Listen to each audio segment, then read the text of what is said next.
All right, hello everyone, and welcome to the Bloodhaven podcast, episode number 66. As always, I'm your host, Belfer Wong, and today I'm joined with... Buddy. It is just the two of us today. So the past few weeks have been kind of crazy for content and stuff like that for us. We unfortunately lost our Chris Keene to a new job opportunity that he had, so he will not be appearing physically in any of our content for a while. But hopefully you guys will see some stuff with him in the near future. For those who don't know, on Monday, we are now doing what is called Munchkin Mondays, where we are streaming the game of Munchkin in all of its various forms. It's been pretty crazy. Yesterday, we had a good amount of people in chat. For every 500 bits that are donated, they got to change the game on us. So, have you ever played Munchkin? Even when watching you guys play it, I was still just as fucking confused. Yeah, so the concept of the game is you and the rest of your group who are playing are the adventuring party. You get different classes, different races, different items that you can use in the game to defeat monsters. When you defeat a monster, you level up, and the goal of the game is to get to level 10. However, if you have our chat and you donate 500 bits, the chat can say, switch your hand with another player. Switch your highest modifier with another player. So last night got a little crazy, but it was super fun. So if you guys haven't checked it out yet, make sure to check it out. It's every Monday at 7 o'clock on the Bloodhaven Twitch channel. It's been a lot of fun, so keep that in mind. Also, another update, we are selling bottle openers. So you guys can, and I'll put a better picture of this on there, but it is made of pure iron. The handle are different D6s in different orientations, and they all have numbers on it. But it's pure iron, and it's going to be in the store starting on Tuesday. You guys can pick these up at bloodhaven.com/store. To be available. They're going to be $30. So these are all handcrafted individual. They're all vastly unique, so be sure to go check out the store. There's also a new stock of shirts in the store, so if you haven't gotten your hands on a t-shirt, make sure to go buy one now. Other than that, I don't think there's any other updates, so let's just jump into the podcast. I feel really bad because I haven't really kept up with gaming news or anything like that. But you and I were just talking right before this. A new game that you're playing is Outriders. Outriders. Yeah. It's a Square Enix game. It's a Square Enix game. What? All things. Can you explain a little bit about what the game is? You basically play as this person who's a Outrider, which is like a like a modified human, but without any sort of genetics or scientifics. You're basically blessed. And you find out you've been in, what is it, stasis for so long on Earth, and then eventually you're brought out to try to help with some research. It goes sour because of... I see what you mean by it's kind of like Destiny. Yeah. Like you are revived or brought into this world where you have to help it. That's interesting. Let's see. So, it was released on all the platforms. Okay, every cool. platform, even Stadia. Oh God. I know some people play Stadia, but this looks interesting. Is it a full retail game? It's full retail. Damn. Well, maybe if it ever goes to Game Pass, I might play it, but they have a demo you could try out, and if before it released, I don't know if it's still there. Is it on Steam? Yes. Where you could play at least the first one or two starter levels in the game before it was ever fully released. And the best thing about it was if you got the game once you were playing the demo, your levels stay. You don't have to go back. That's cool. I like that. So you're that way you're not wasting time. Yeah. So you're able to keep your character and all that. And that's pretty cool. I'm looking at the Steam page right now. It has solid mixed reviews. Probably But it 'cause just came out, so yeah, I mean, probably because in the beginning, once it launched, everyone was the major thing. At least I don't know if it is for the complete major thing, but I know one of the things was the HUD disappeared. What? Yeah, That was like a big bug that they yeah. had? It's just like as soon as it launched, like you couldn't see your HUD at all. Yikes. And of course, there's going to be connection issues because I'm pretty sure once you have a big following, it's going to tank whatever servers they're planning on using. Yeah, I would say like as soon as their player base increases, it's going to be harder. Because I remember Destiny 1 because I played Destiny Vanilla when it first came out on the 360, and holy shit, did that suck! Like because like the initial release was great, but then like more people started playing it like in the early stages, and then the servers were just crap, and then people stopped playing it because Vanilla sucked. And then when the Taken King came out, like it crashed the servers. Like it was insane. So I can see that being an issue. Yeah. But I mean, one of the things with if you're playing an MMO, like you're gonna have that's something you're just gonna have to deal with. Yeah, no, it is. So, but this seems interesting. I might have to at least play the demo and check it out. And they have like different ability classes. Like you got Pyrotechnics, you got Technomancer, Devastator, which is like the tank who gets like a bunch of abilities to make him keep going. Pyro just burns the shit out of everybody. Technomancer is like your support from a distance. So if you have like a sniper, they can still give you like buffs and shit. Oh hell yeah! And then the other one's Sorry. Oh, I was like, what? I'm listening to the. And another one, I can't remember the name of it. It's like I'm gonna call it the Shinobi because like that's the only thing I can think of where you can just like blink anywhere you can and just start slashing motherfuckers. Wow, this actually looks really cool. Like graphical wise, like this is a very pretty game. So I might have to pick it up and check it out. So go check out Outriders. It's available on the PlayStation 4 and 5, Xbox One, Xbox One SX, blah blah blah, and on Steam for $60. So go check out the demo. Buddy's actually going to be streaming it tomorrow, right? So make sure to go check that out. Hopefully it works properly. Knowing a stream, it probably won't, but it's fine. I'm trying to think of any other game news. I've actually been playing through the Batman Arkham games. So on Fridays on the Twitch channel, I'll be playing through... Right now I'm going through Batman Arkham Asylum. And then I'll be playing through Arkham City and Arkham Knight as well. Fun-ass game. Holy shit. Like, I'm maybe 20% into the game. Totally forgot how much fun this game is. Just because I'm a person who likes puzzles and figuring stuff out. And like Arkham Asylum did a really good job with like placing things in areas where you have to come back to then figure out how to get to it. And it's been so much fun. That and like I don't think there is another game that has such fluid like fighting controls. I actually said this when the Spider-Man PlayStation 4 game came out, where Spider-Man kind of mimicked that, where like it's that like real-time fighting, but like it feels solid. Yeah. Like it like your character, I don't know how else to explain it, but when you're playing it, you feel heavy. Like you feel like your punches like matter. It's not just like a little like and then they just go flying kind of. Yeah, it's not like Castle Crashers. Yeah, where you're just like running around swinging shit. Yeah, I know. Like this actually, like you can feel like each punch, like even when you get hit, you're like fuck. Yeah. But yeah, so I've been playing that. If you guys want to watch that on Fridays, you're more than welcome to join along. That game came out in 2009. That game is 12 years old. 12 years old. Holy shit! It holds up well. I'm not gonna lie, like it holds up pretty well. I mean, you can tell that like it was made for a previous generation of games. Oh yeah. But like overall, the gameplay and the story are just super fun. So I'm really excited to jump into like the sequels and stuff. Because I believe if you guys have it on the Xbox, Warner Brothers is currently doing a spring sale right now, up to 75% off all their games. So I'm thinking about getting Mortal Kombat 11. Because Mortal Kombat's the shit. I love it, but I also hate it at the same time. Like you can get the Doom Eternal Deluxe Edition for $30 right now. God damn. Originally $90.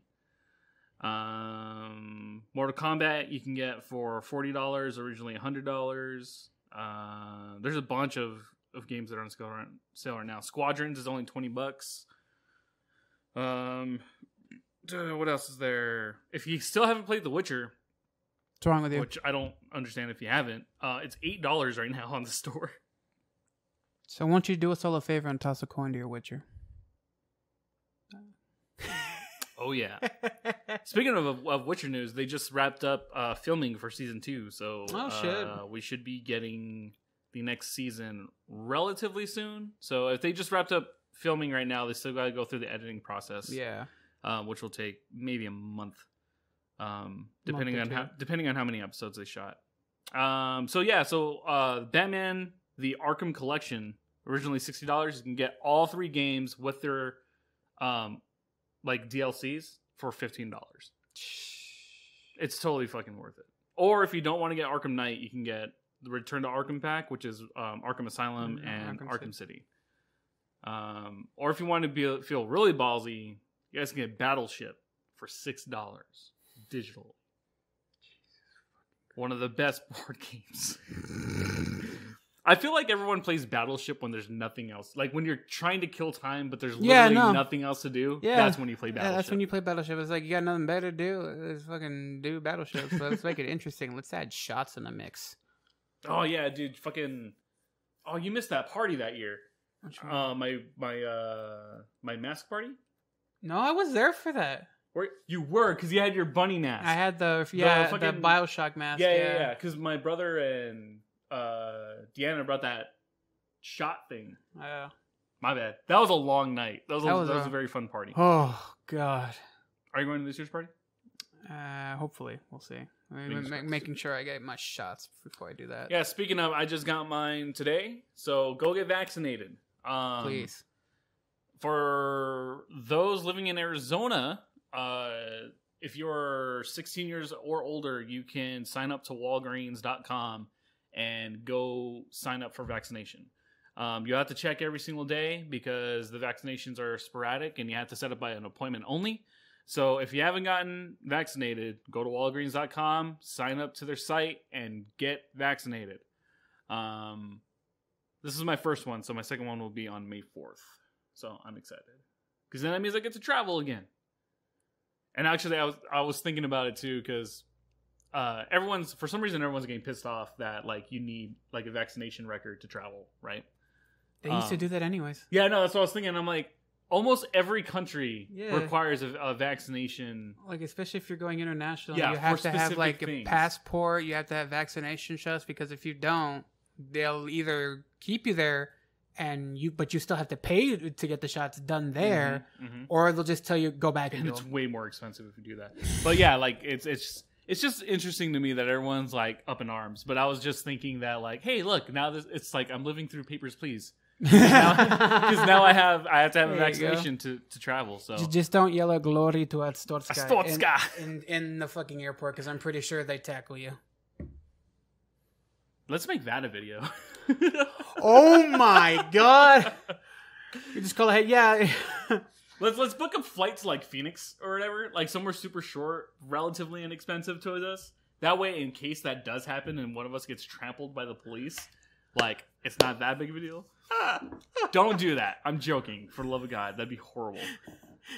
But yeah, no. Please go get vaccinated. Not just for yourself, but for everyone around you. Mm-hmm.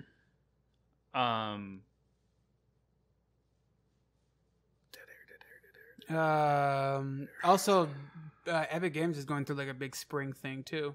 Epic is? Yeah. What is it?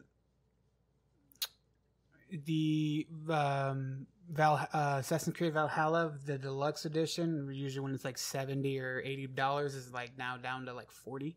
Nice. Or $35. Oh yeah, I forgot. Epic is with Ubisoft, right? Is that how it is? Technically, yeah. Or they have little things with.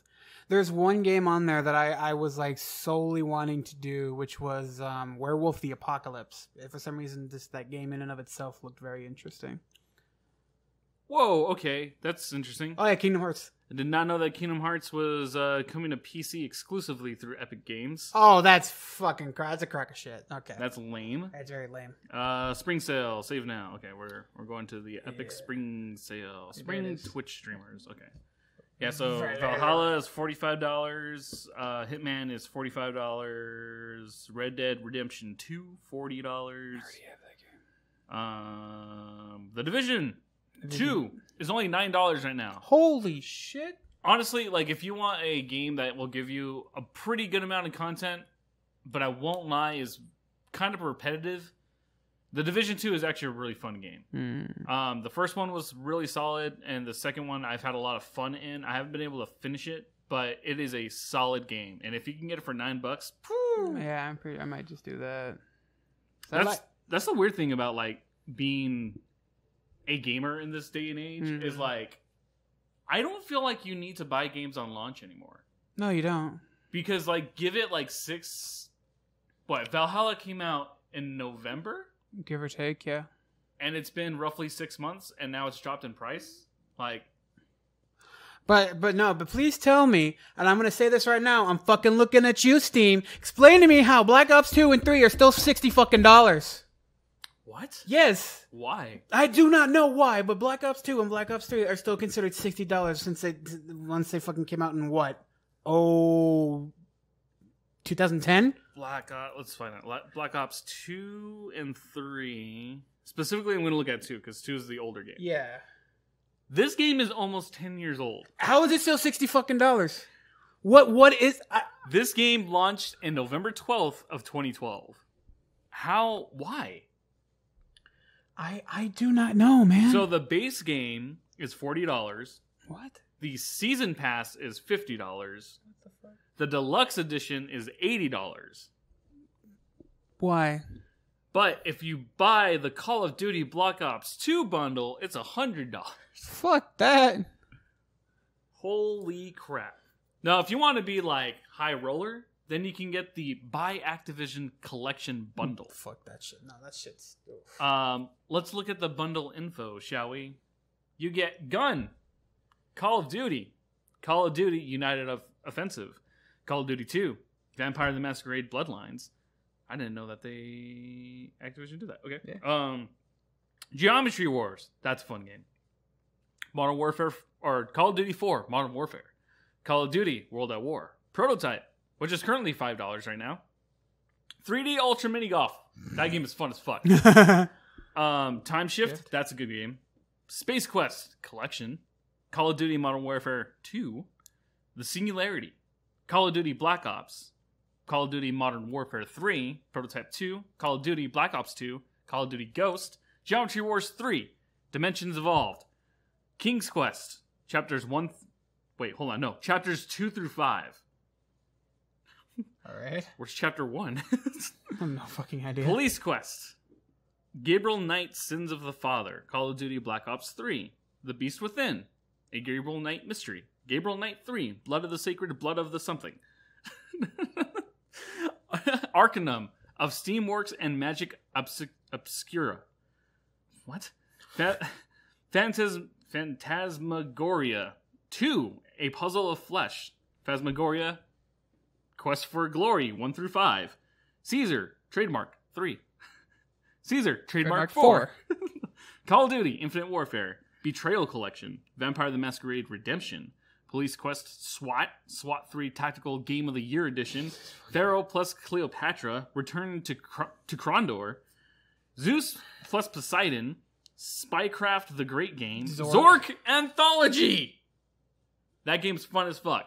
Zork Grand Inquisitor, Zork Nemesis The Forbidden Lands, Call to Power 2, Return to Zork, Police Quest SWAT 2, Call of Duty Modern Warfare Remastered, and Call of Duty World War 2. This can all be yours for, I'm ignoring the discount price, $915. Dude, that is a bold move from a developer. Yeah.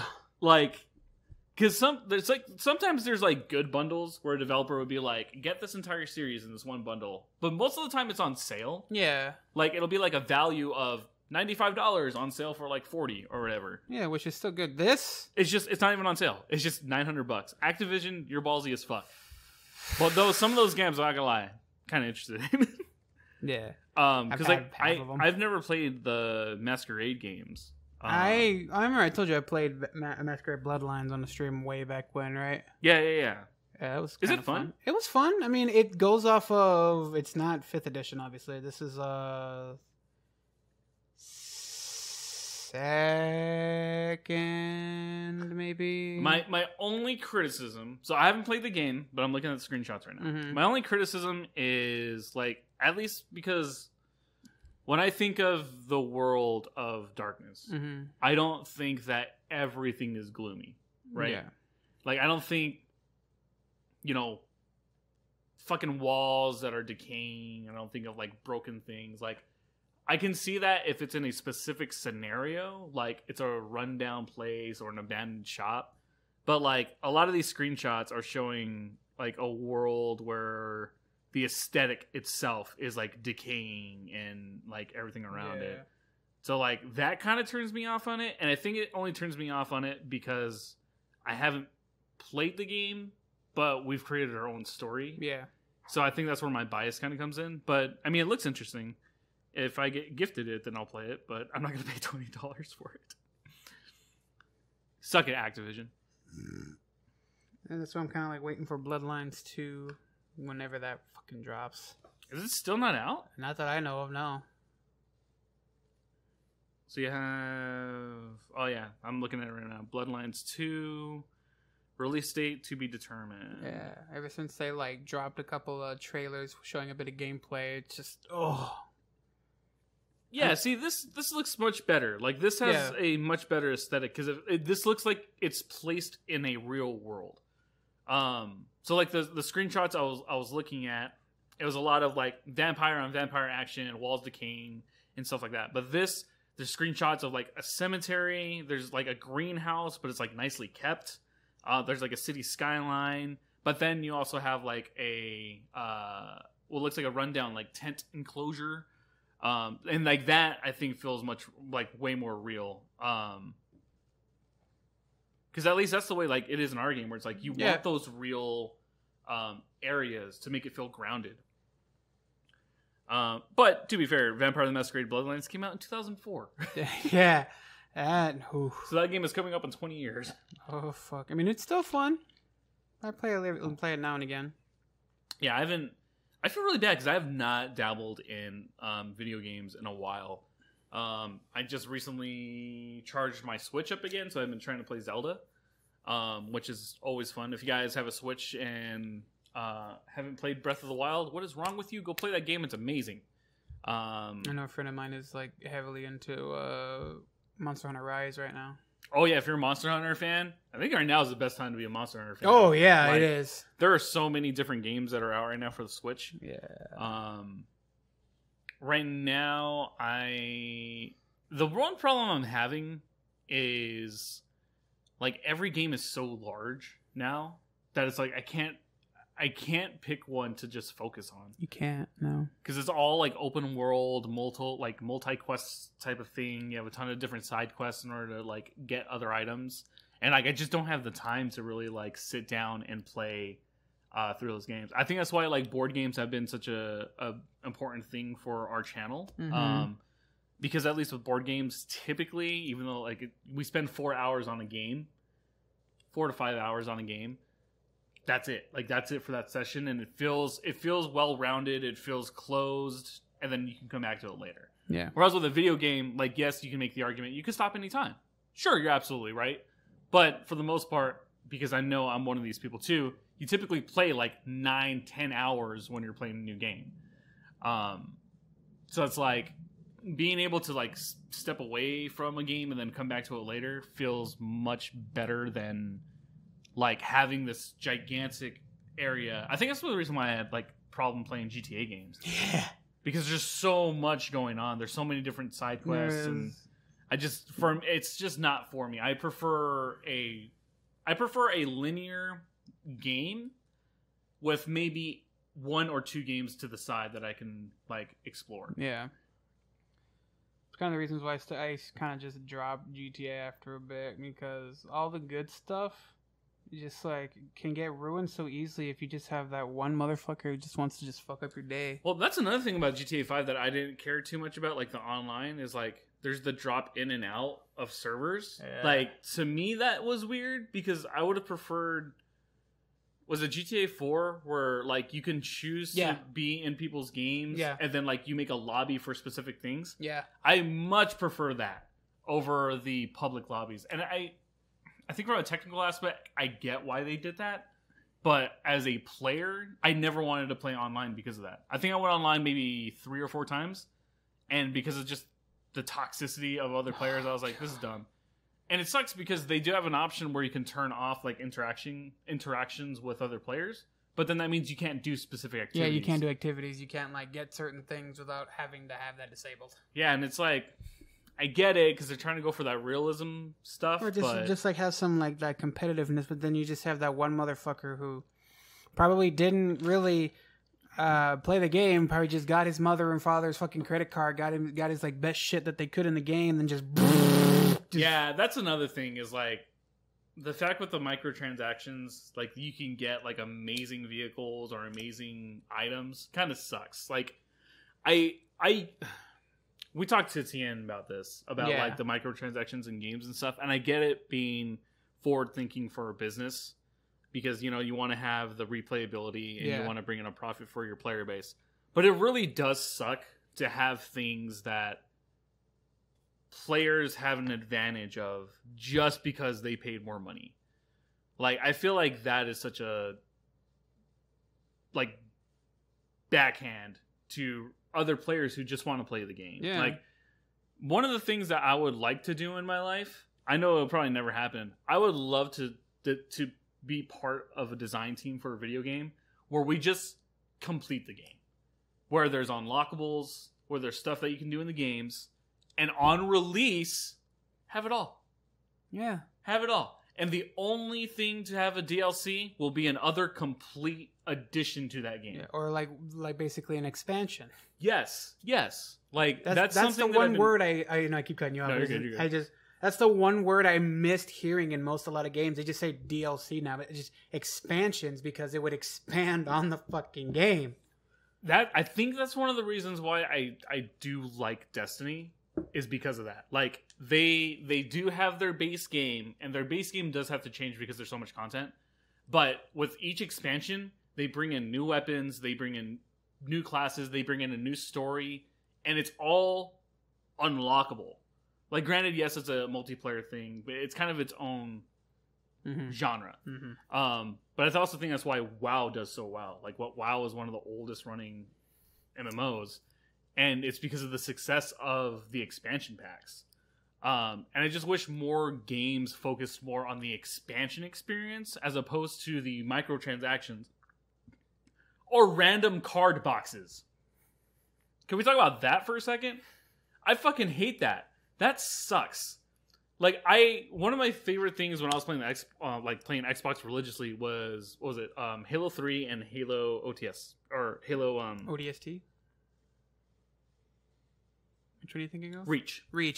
Because, like, even though I have criticisms about Reach, at least you were able to get all the items. Like, they were unlockable by doing actions. And I feel like that's something that is drastically missing in a lot of newer games, is being able to do a feat in a game. Going back to Halo, there were the Halo skulls throughout the campaign, which were hidden Easter eggs. If you collected those skulls, you could modify the campaign, but in addition to that, you also unlock specific armor pieces to your character. That is fun. That shit is cool. Bring more of that back. Like, even, like, looking at Fortnite and, what's the other one? Apex. Yeah. Right now, right? There should be stuff like that in their maps. Like, in the maps, you guys should be dropping Easter eggs for people to find that unlocks something special for the person. I feel like there needs to be more of that, because I feel like that's something that's kind of lost in a lot of games. Yeah.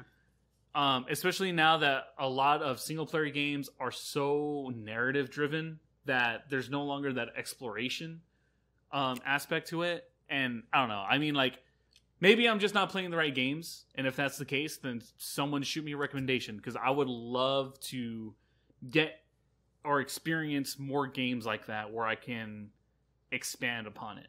Actually, I think a good example would probably be the new Super Mario game on the Switch, the one that launched with it.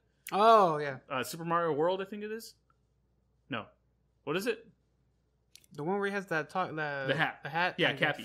Fucking cat. That's a good example of what I'm talking about. Like, it's a game that has everything in it, and you explore the game and unlock certain things to it. Like, that's Nintendo. You're doing it right. There's a reason why they've been here for so long. Actually, just recently found out what their original product was. Do you know what Nintendo's original product line was? Radios. No, What was it? playing cards. That's actually kind of cool. You can thank the internet dads for that one. Go check out GMM. But no, I mean, that's my little gripe about games. Like, that's one of the reasons why it's turned me off so much, because it's just I have nothing to really experience in front of me. But that's why going back to the board games, it's fun because there's variations to every single playthrough. Like, Who Goes There is a game that I have fallen in love with. You mean obsessed? I am so obsessed with this game. It's so much fun. Hold on, let me look up what who the developer is. Certifiable Studios. Certifiable Studios. They're awesome. So the initial release came out, I believe, 3 or 4 years ago. And right now they are waiting on their second edition release. But they've also created a bunch of different games as well. Certifiable. What is it? Certifiable what? Studios. I'll plug them in real quick because they have this thing called House of Wrath. So they have four games. So they have Endangered, Who Goes There, Stuffed, and D6.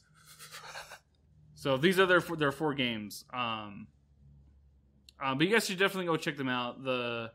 Like I said, Who Goes There is such a fun game.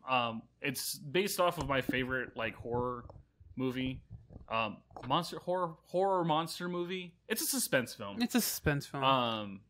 Which is The Thing. Mm-hmm. And I think the reason why I like it so much is because it really does capture that anxiety driven what's going to happen next type of scenario. Which I wish there was more games like that. So go check them out. They're really cool. And also let us know what your guys' favorite board game is. Right now we're kind of looking at expanding our board game monolith. Now you guys can see all of our stuff. We decided to change up the background a little bit. That way there was something more for you guys to see. But everything that's on the shelf we've either already shot or we will be shooting in the future. So if there's any recommendations, please feel free to comment on the video or message us individually on all of our social media. But yeah. Oh, dude. Did you watch Kong vs. Godzilla? No, not yet. Is it good?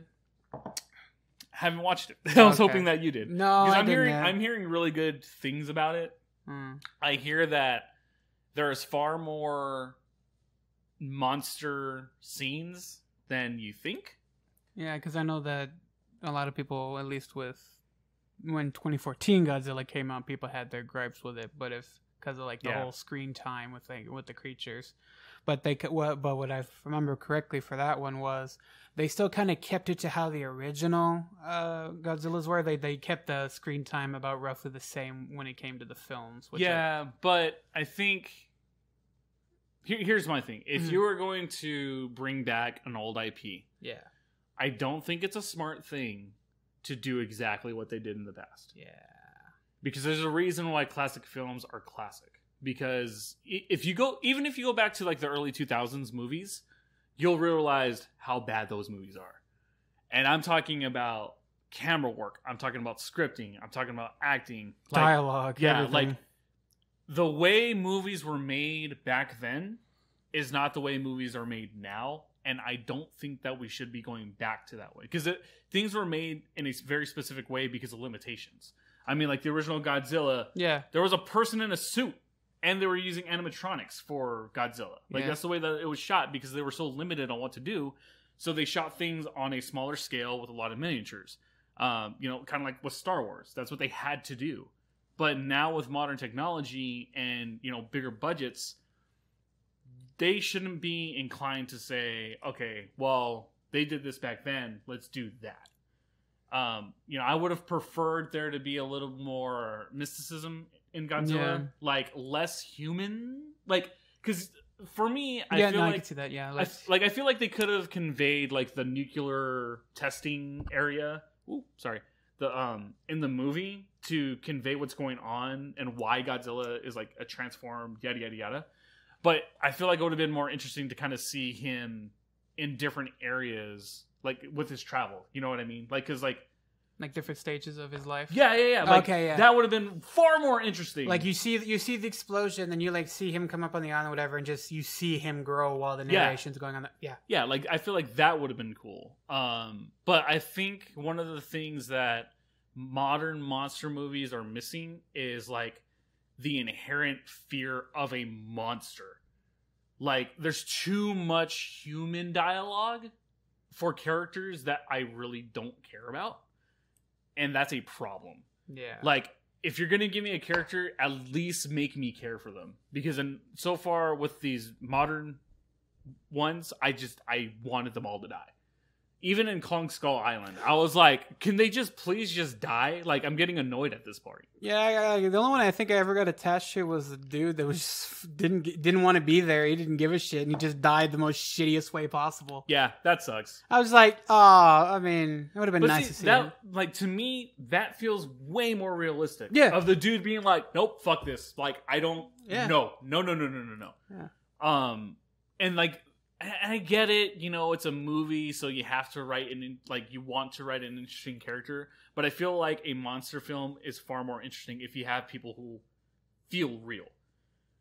Like, who are just like, that's a fucking monster, run. Yeah. Like, get the much. fuck out of there. But yeah, but I'm hearing good things about this movie. So if you guys haven't checked it out, either you can go to the theaters to go watch it if you are vaccinated. Or, you know, just be safe. Or if you have HBO Max, you can watch it free with your subscription. So I'll probably watch it maybe this weekend. That way I can actually have a valid opinion on it. Yeah. But I know I'm super excited because on the 24th, the 23rd, Mortal Kombat comes out. And I think I'm going to go into the theaters to watch that movie. Like, we're gonna have a watch party here, but I think after I watch it, I'm gonna go to the movie theater and watch it. It's better. Yeah, because that movie looks amazing. Like, the visual effects look great, the casting looks fantastic. I did not realize how much of a Mortal Kombat fan I am until I realized how many fucking Mortal Kombat games I've played.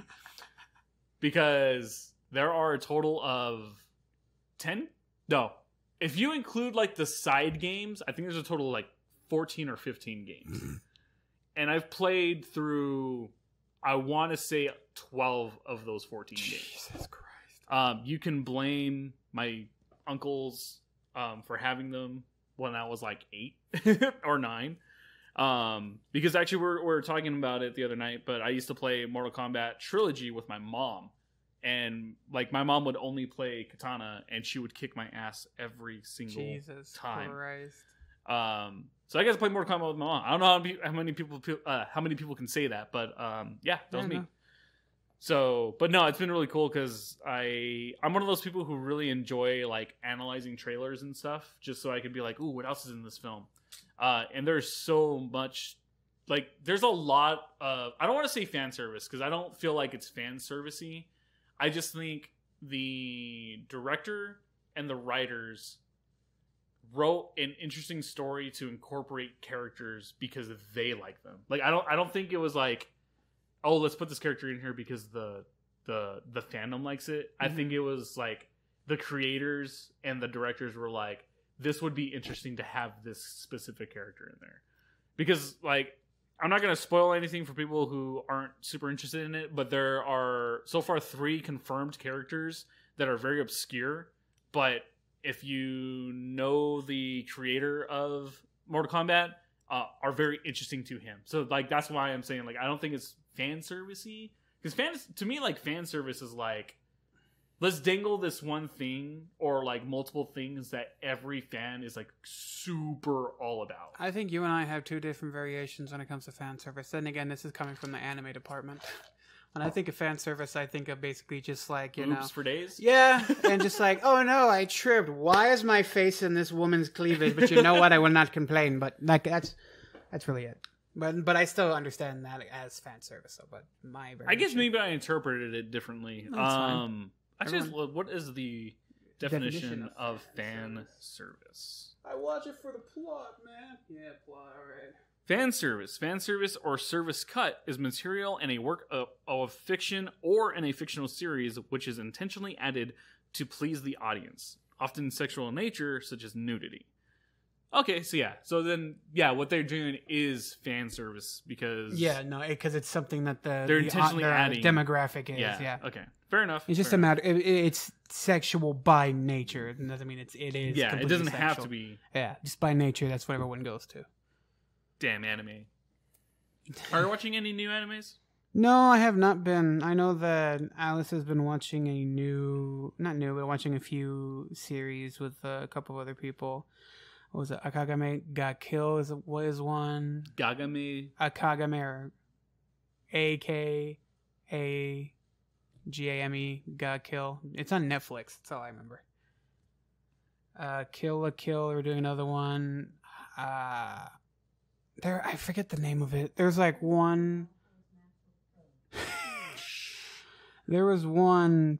I forget. It was based off of a fucking not JRPG, but basically like a J side scroller, where you wake up and you have to go on the different floors of this building, and each of the building has a different killer. I'll say like that kind of sounds like Castlevania. No, that sounds interesting though. There was another one where it was kind of like that.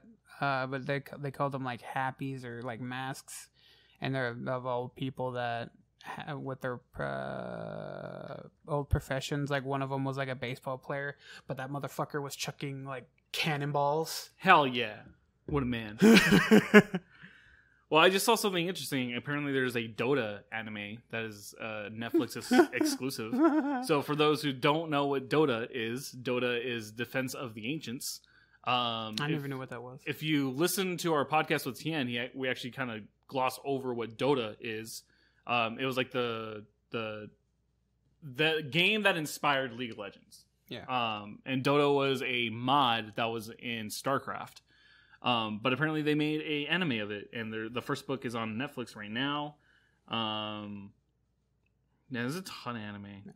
No, oh shit! What was one I was watching with her? Kenichi.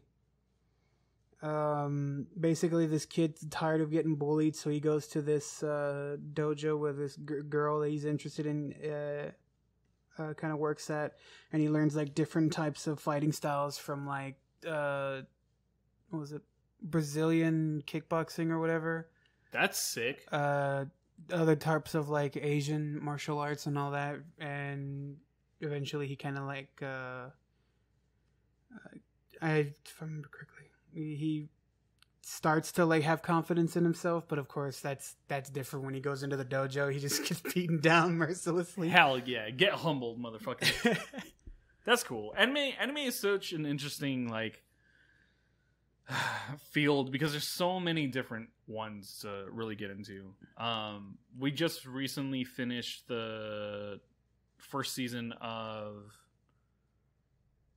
Devil is a Part-Timer. Apparently the second season is going to be coming out soon. That's a good anime. That is an interesting show. It's fucking hilarious. Granted, there's some shit where it's like, okay, there's definitely some fan service in it, but it's actually it's still not bad. It's just the concept of it is funny. Yeah, like it's an interesting concept that I don't know how you would end that.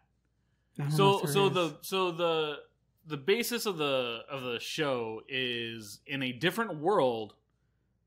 There is the devil who has I think 5 underlings. Yeah. And they are attacking like the world. Like they're trying to conquer the different continents in the world.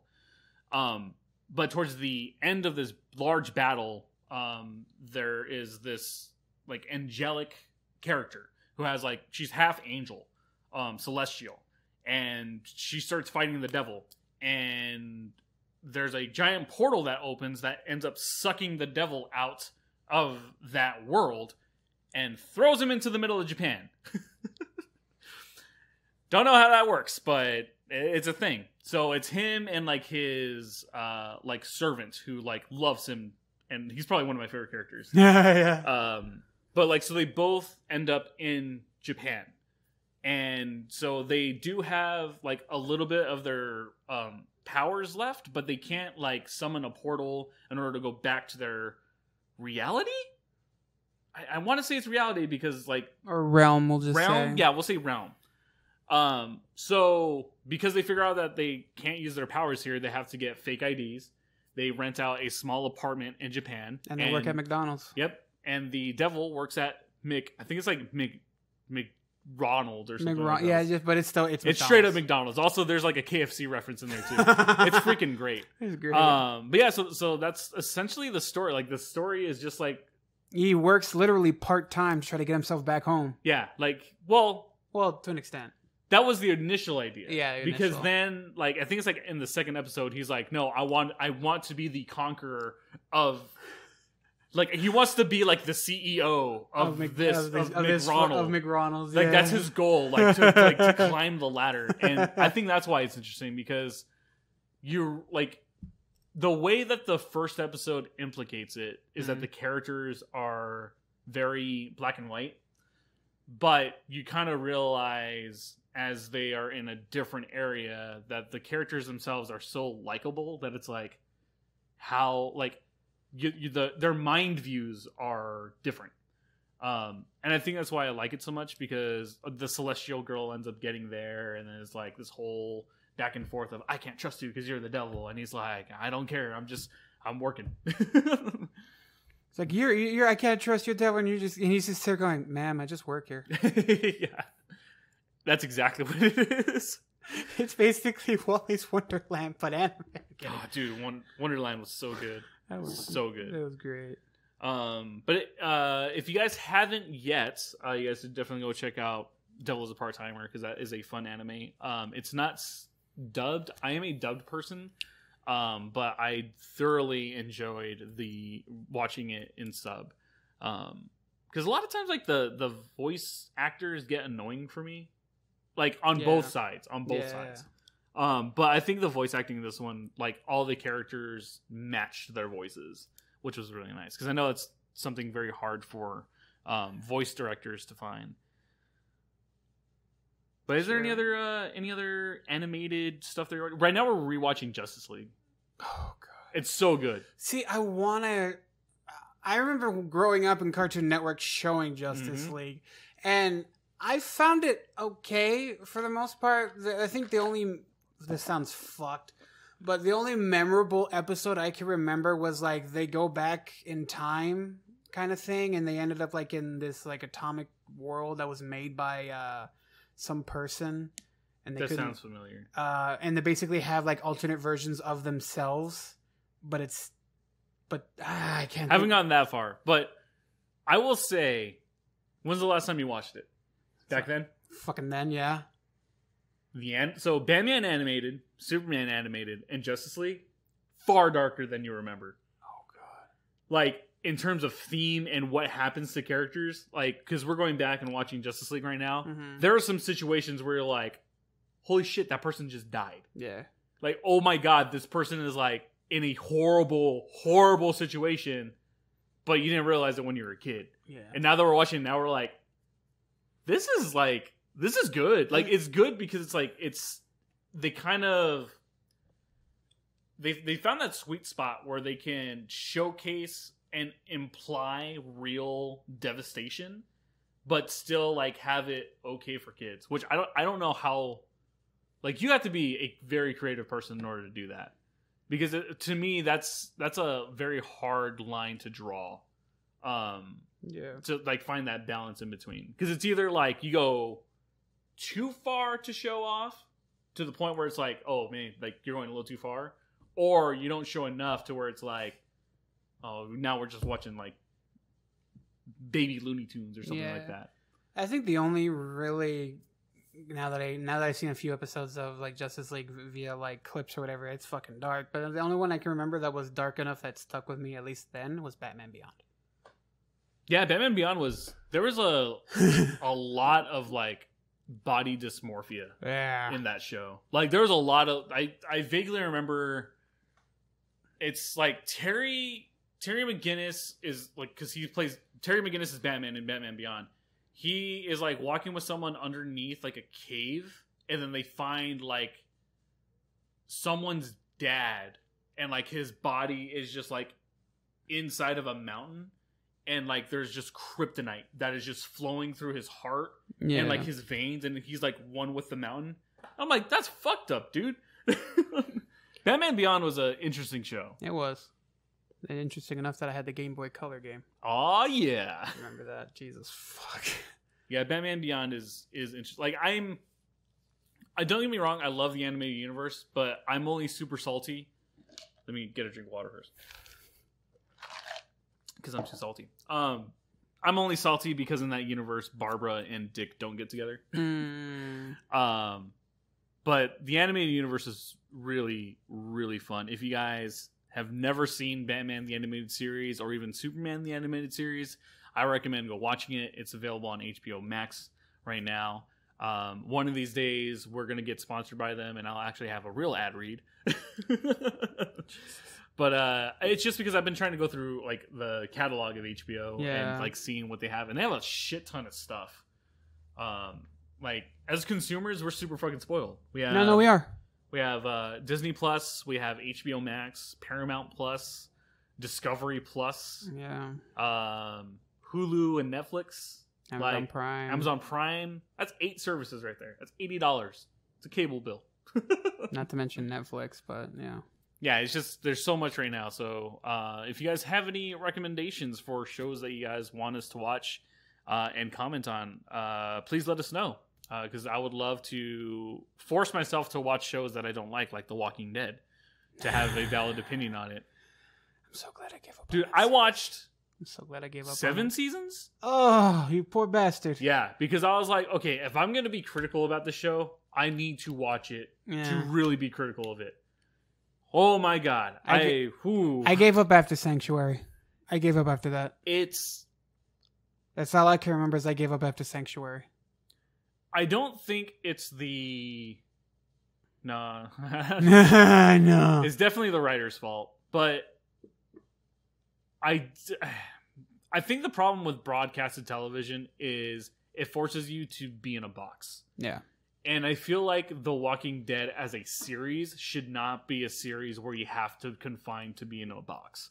Like, I wish that when it was initially launched, that it was like on Netflix or on a streaming service where they kind of had full reign on the content that they can produce.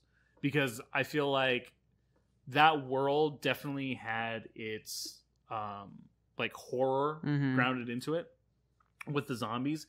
But because it's on AMC, like there's only so much that you can show, which really sucks, because I feel like if you're going to make a zombie movie or a zombie show, that you need to showcase how visceral it is, because it's the whole point of the stories is for these people to survive. Yeah. And it's kind of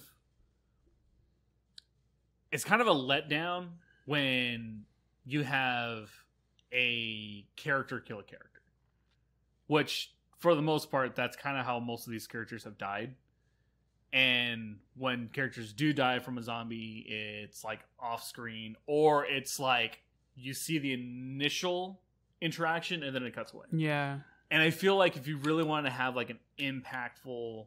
I'm saying this as like the show is like super popular, but this is just my opinion on it. Like, I feel like for me personally, I would much rather prefer having to see someone struggle to survive and then like seeing their demise, to feel grounded, to make it feel like death matters. Yeah. I've said this before in the past too on a couple of podcasts, which is why I hated Game of Thrones. But I feel like if you're going to kill a character, it needs to matter.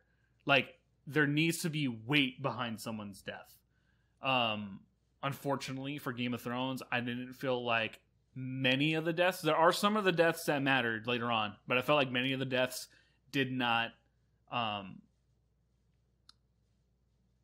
provide a satisfying reason for the character to die. And that's why, like, for the stuff that we're doing, I'm making sure if there is a character death that it matters. There's a character in Vampire that I decided to kill off because even though they were a small character, I killed 2 characters off. Specifically because though they're a side character, their death matters in the overall narrative. Mm-hmm. Because there's still questions to be answered. There's still just like things that they have to discover. And there are little bits that are being dropped, through the narrative that the characters are picking up on. And that kind of pushes them in that right direction to figure out, like, okay, why did this happen? Who did this happen to? What purpose was this death? And I feel like that needs to be a layer within stories rather than just going, it's dead, but with no repercussions. Yeah. Like, for me, I feel like in stories, prefacing with stories, there needs to be more children's death. Like, there needs to be more kids dying, because how fucked up is that as a parent or a guardian for you to do everything in your power and still have the child die? And what happens to that character after that happens? Like, I feel like that needs to be something that should be more explored. I also feel like there needs to be more, like, in your face discrimination scenes. Because it's not showcased enough. I'm not saying it's good. Like, I'm saying that, like, as a storyteller, like, these are things that the viewer has to watch because of how comfortable it is. Because like, inside, you're like, I want to beat the living shit of this guy. It's kind of the reasons why, with one of our interactions in Vampire, there was a domestic violence thing going on. Because it's like, those are things that should be showcased. Mm-hmm. And, as players, thankfully for the stuff that we're doing, you guys are able to interact with the narrative. Like, setting that up for you guys and seeing how you guys react to that, like, really matters. Because, it gives a other layer of showing, like, okay, how can this story be resolved in a better way? How can the story move in a way that doesn't make everyone feel uncomfortable? What is the resolution to this, and why is this here? Like, that, I think that's the biggest thing, is like asking those specific questions: why, how, and where does it go? And that's why I don't like The Walking Dead. Yeah. Because to me, there's no foresight of the direction. It's like, they had the comics for a time, and the comics are done. But now they're kind of doing their own thing, but they don't have an end goal. And I think that's something, as a writer myself, is very important, is if you're starting a story, you need to know where it's going to end. There's a huge debate about this in storytelling, but for me, as long as you have an end point, then you know how to fill in the gaps. Mm-hmm. Whereas I think George R. R. Martin is the opposite, where he just creates and then just keeps going. Yeah. Which you can totally tell in his books, which is what I don't prefer, because then you kind of put yourself in a situation where you've either created too much and you're kind of focusing the narrative too far from its overall objective. And then when you finally get to the conclusion, it's not satisfying because you didn't have that foresight of going, okay, we have these characters and we have this beginning. Where does it all end? And why does it end? Does it make sense for the way that it began and where it went and how it goes? So like for all of our stuff, for our Dungeons and Dragons, Vampire, I already have an end for the characters. I already know like where I would like the characters to end up. You know, the ending itself is going to be different, but like the last chapter for the is like I know exactly how you guys are going to like where exactly you guys are going to be, which I think is important. And actually, you and I have to discuss something along those lines for a project that we're working on. Yeah. We're not going to tell you what it is until we are further along, but I can tell you it's going to be very exciting. But we're coming up to the end of the episode. So, buddy, do you have any recommendations for the viewers this week? In terms of shows, movies, video games, anything? Yeah. What movie of the week? Movie of the week. Upside, I think it's called. It has Bryan Cranston and Kevin Hart, where Kevin Hart... yeah, Kevin Hart is like his assistant, right? Cause, his like, caretaker, Bryan, yeah. Yeah, because like he's immobile. Yeah, he's dead from the neck. Bryan Cranston's character is dead from the neck down. It's based off of a true story that happened. But you've watched that movie. Oh my God, it's good in its own way. Like Yeah, I wanted to watch that so bad. It's really good. Where'd you watch it? I got off of a fucking Putlocker and like other third-party sites because I'm sorry. Because we poor. I'm a poor motherfucker. I'll find ways. Well, for me, man, what will I recommend? My recommendation. I have not watched any movies lately, but you know what? Something lighthearted. Ella Enchanted. I like that movie. That movie's fucking great. I love Anne Hathaway. She's like my like biggest. Like if I had to choose a celebrity crush, it's Anne Hathaway. All right, that's understandable. It's a fun, lighthearted film. You guys would like it. It's loosely based off of Cinderella, and it's just fun. So go watch that. But thank you guys for watching this episode of the podcast. We really appreciate it. Don't forget to subscribe to us on Apple Podcasts and Spotify. And also, guys, don't forget to check out bloodhaven.com for more of our content, as well as the store where you guys can get the bottle opener starting on Tuesday. Thank you guys so much, and we'll see you guys in the next episode. See ya!